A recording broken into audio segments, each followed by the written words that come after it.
So the story really highlights some of the key individuals that have had a massive impact here at the zoo.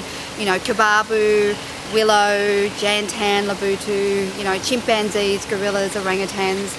And then it takes us out into the wild where we look at some of the animals that I've worked with in Uganda, Madagascar, Borneo and Vietnam. So I think it'll cater to everyone's taste, and I hope that everyone gets something out of it.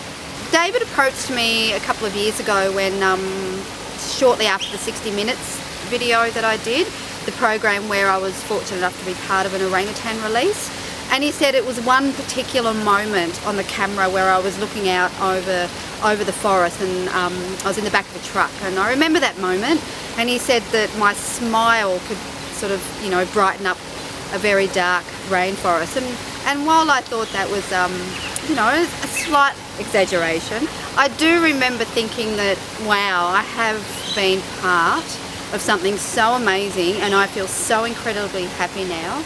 And it sort of made me realise that, you know, that I had finally achieved everything I ever really wanted to.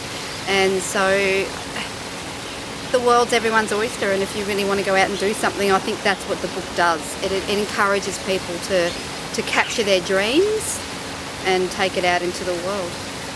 I think one of my favourite stories is about Jantan, the orangutan. I remember a number of years ago we had the Navy guys come in to rewrote one of the exercise yards, and I was explaining to them that, you know, we're talking about really intelligent animals, you know, a strength of 8 human men. We need to make sure we've tied off that area really well. Anyway, and I remember one of them saying to me, look, don't worry about it, we do this all the time, it'll be fine. And I'm looking thinking, oh, I don't think so, but anyway, we'll go with it. Anyway, it took him about 15 minutes to undo 3 days worth of work, and if I could have taken a photo of the faces of those men, it would have been priceless. So orangutans always win.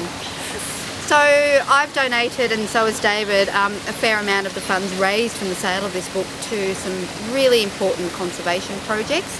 Chimpunga, which is a project supported by the Taronga Conservation Society as well as the Jane Goodall Institute, and it's a relocation program of where we move chimpanzees from one island to another, and to provide them with a better life. And also BOSS Foundation, which is a charity and an organisation very close to my heart that I do a lot of work with, volunteer work, and it's to help support their release program, returning orangutans back to the wild. So by buying this book, you're helping to make a difference to conservation.